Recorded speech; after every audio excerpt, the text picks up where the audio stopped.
bali nandito tayo sa Barangay San Jose, Ginyangan, Quezon. Bali nakikita nyo po sa screen, yung pumbuko po na yon ay yan po yung boundary po ng property. Ito po ay tuwag po sa daan ng Barangay Road po. Ayan, no? Bali ito po nakikita nyo po sa screen, yan po yung Barangay Road po niya. Sa ngayon lang po ay rough road po siya, pero hindi naman po siya kaputikan kahit umuulan. Matigas po ang lupa po dito. Hindi po siya yung mababalaho po yung gulong nyo kung sakali kayong pumunta dito. Wala po kayong problemahin. Bali ito pong daan na nakikita nyo po na yan, ay yan po yung palabas po sa National Highway po ng Santa Elena, Camarines Norte. Ano? Bali dito naman po sa aking likod ay tatagos naman po itong barangay road na to sa may Bagong Silang, Tagkawayan, Quezon. Ayan po, bali barangay road lang po siya. So ito po ay merong kabuuan na puno ng buko na 450. Ang sukat po ng property po ay nasa 5 hectares po. Bali ito pong property na to ay dalang hitaan po dati. Ayan, dalang hitaan po yan po dati. Sa ngayon po ay wala na, hindi na daw po natatamnan. Kaya ang tanim daw po ng buko dito ay ilan lang, 450 piraso, more or less po yun. So bali ang ano po ng lupa ay upland po siya. Ang ano lang po niyang advantage lang po niya sa ibang property po ay siya po ay tuhog po ng daan. Ano po siya ng barangay road. Po, gumit na po ang daan po ng barangay road. Bali dito po sa lugar na to ay may kuryente na rin po. Ayan o. Dito po sa side na to, papansin nyo po ay may mga kambing, mga hayop po. Yan ho ay sinusuga dito para hindi po magsiyabaan yung madamo, hindi siya maging masukal yung lugar. So bali ito pong nakikita nyo po sa screen ay ito lang po yung kabilang property. Bali maliit lang daw po ang sakop dito kumpara dito po sa may kabilang side. Andito daw po kasi yung kabuuan ng property. So ito po yung semento, yung cement po ng barangay road. O yun.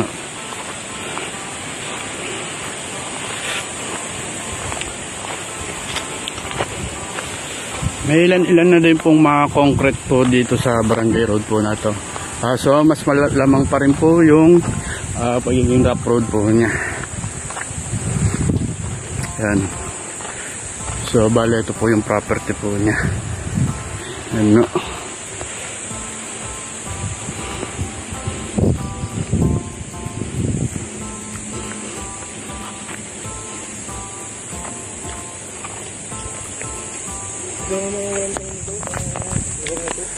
Ito po yung side po na wala pong tanim, pero pupuntahan po namin din yung side na puro tanim mo.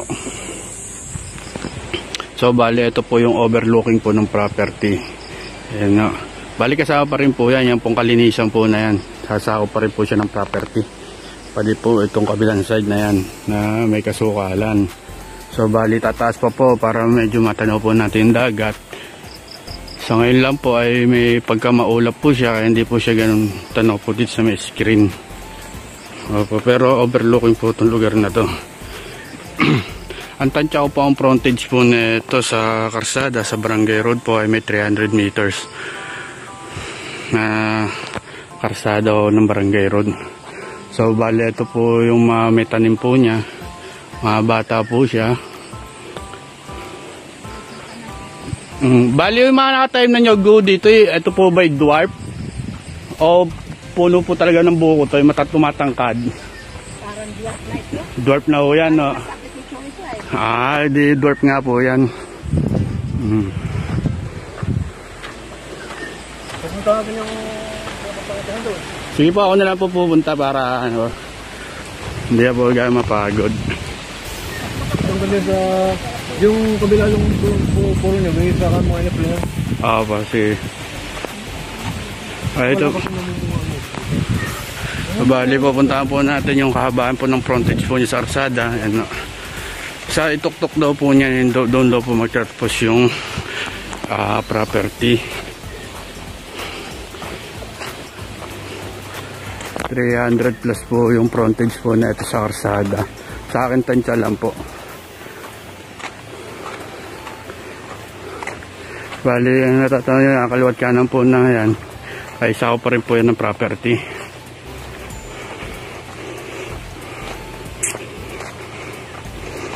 Bali, ang tansya ko po, mula sa National Highway po ng Santa Elena, ay merong 20 minutes po palabas. Mula po din sa kinakatayuan ko, hanggang po doon sa highway. Dahil may portion nga po siyang rough roads, kaya medyo babagal po yung sasakyan.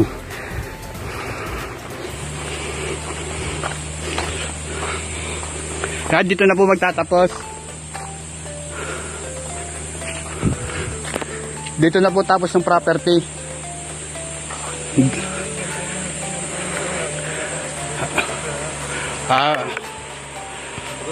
Bali yung puno ng nyug po na hindi na po yan kasama. Opo. Yan. Pasabog po yung korte po ng lupa po niya mula po dito. So ngayon hindi po natin mapapasok dahil masukal po yung property. Yan po yun. May kasukalan po siya.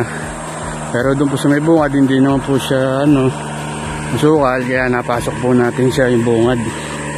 Pero po dito kahit yung nagsama po sa amin ayaw po umano. Dahil masukal nga daw po.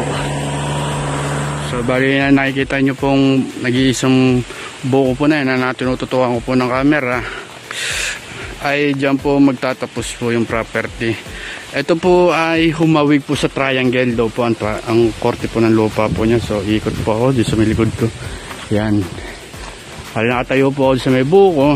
Ang property po niya ay humagip dito. Yan, ito sa may buko na yan. Ayan po, diretso na yan.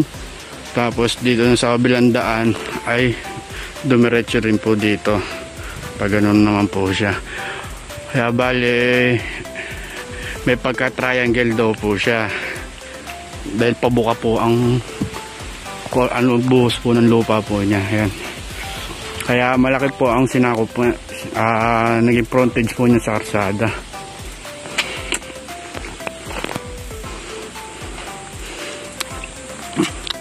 Bali, ang source po daw ng tubig po dito ay bukal, tsaka daw po sapang maliit. So, tinanong ko po si tatay kung kaya po namin pasukin. Nag-aalangan din po siya dahil masukal nga daw po. At di rin din niya po kabisado yung papasukan daw po. So, kita nyo naman po, yan po yung property po niya. Taas-taas na po nung ano. Bali, ito lang naman po yung lugar na masukal. Ito pong portion nun. Tsaka ito pong kabila. Ayan. Sakop pa rin po yan ng property. So, bali doon po tayo nanggaling sa taas po na yon. Doon po tayo nanggaling. Ayan. Hagip pa rin po itong property na to. At eto. Bali dito na po magtatapos yung kasukalan po ng property. Ayan. At dito naman po sa portion na to ay medyo tanaw na po siya. Yan po ang overlooking ng property.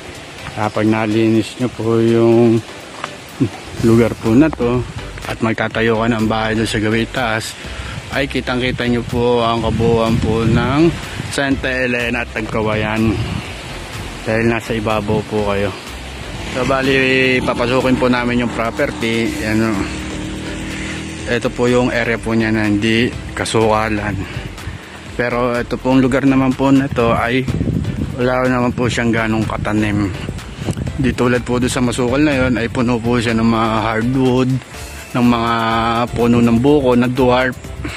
And tulad po sa sinabi ko sa video, doon sa unang video po sa umpisa, ay meron po siyang 450 more or less po na kapuno ng buko ng nyog ng buko. Yun, dito po may mga tayo naman din po siya, may mga ilan din po mga puno na kahoy. Yan, pero mapapansin nyo po ay malinis po siya.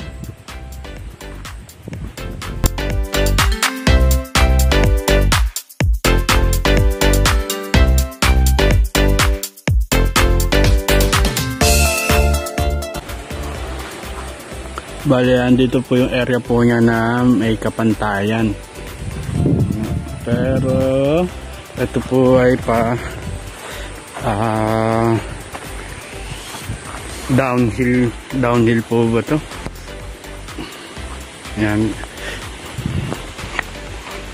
Bali po sa kung may sakyan po, ayaw pasok po ang sasakyan po dito hanggang sa kaloob-looban po ng property. Yan.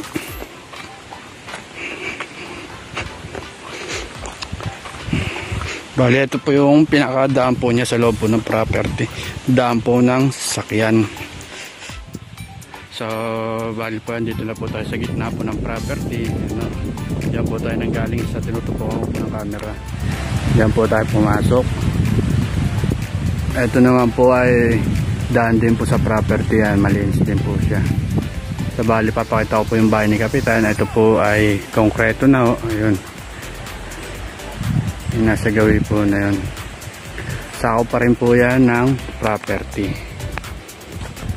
Bali po, ipapakita po yung overlooking niya po dito. Yan, nandito po sa gawi na to.